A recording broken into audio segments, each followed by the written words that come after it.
Hey my loves, today I have for you a video on my Lyme crime experience. And if you don't know what's happening with Lyme crime, it is, pardon the language, but it is a shit show right now. The company seems to have virtually fallen apart. And some of you, you know what, a lot of you didn't ask because I don't really use Lyme crime in my videos, and I never have. Like, I've never said my stance on the company, but I've never used them in my videos. And then a few people on Twitter asked what my stance on it was, and then I got some emails, not emails, but YouTube messages about it and comments.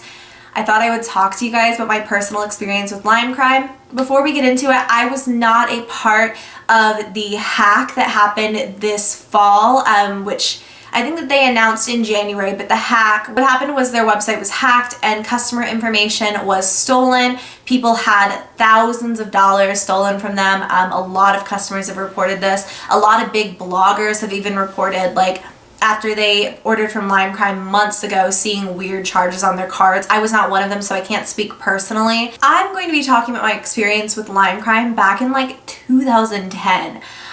So I was in high school and I worked for my parents. That was my source of income, was I worked through my parents. And basically what happened was they paid me on like a bi-monthly basis.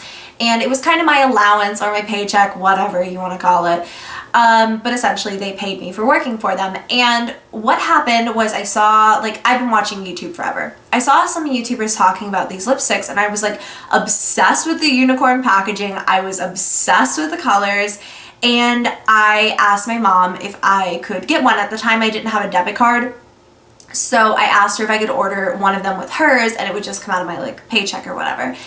And my parents, being the intelligent humans that they are, told me that I needed to do a Google search of this company because they didn't recognize the name. It wasn't like it was MAC or, you know, Sephora or something that I was ordering from. It was this company they'd never heard of. And so I did a Google search, and thank God I never ordered from them, because what came up on that search was just insane. And it was like on the first page, just all of the things that up until 2010 had already happened with Lyme crime, like all of the negative blogger reviews.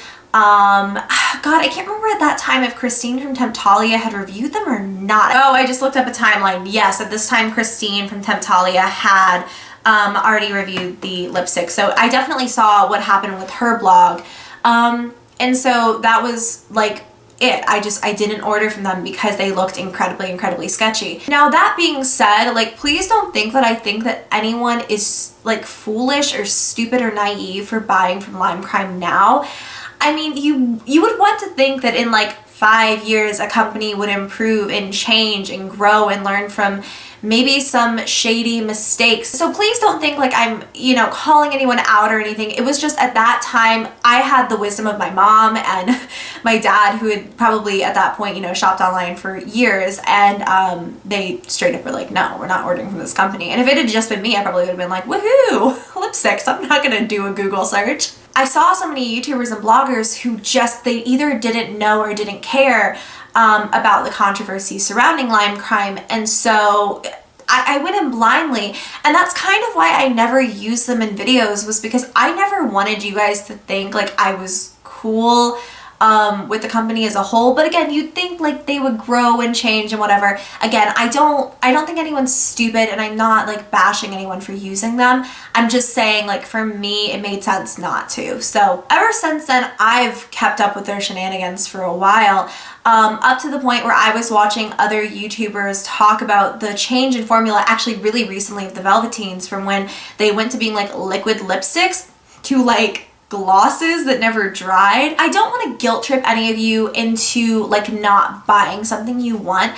I just want to warn you guys, because Lyme crime will not be the last company to do something like this. They're not going to be the last company to be shady, and they're not going to be the last company to have a website security breach. Like, really big brands have had it happen where they had customers' information stolen. The difference between them and Lyme crime is Lyme crime did not alert people.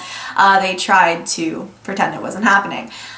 Now, you know, that's inexcusable on their part, but I just wanted to warn you guys to be kind of careful about who you're buying from. Sometimes you just don't know. Like, you straight up don't know if your information is going to be stolen.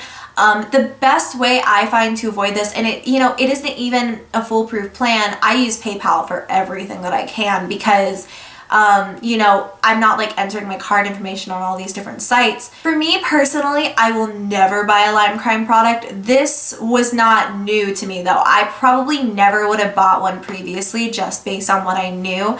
But I just wanted to warn, they did a really bad job at telling people that this happened, and I'm sure a lot of you who are really invested in the makeup community know this, but if I can signal boost it even farther and tell someone who doesn't know, like, be aware that this has happened, your information may have gotten stolen, and if you have purchased from Lime Crime ever, I would just keep a really close eye on your bank notices and stuff, because again, I was listening to people talk about this from a long time ago, and this is all according to other people. I don't know any of this for a fact.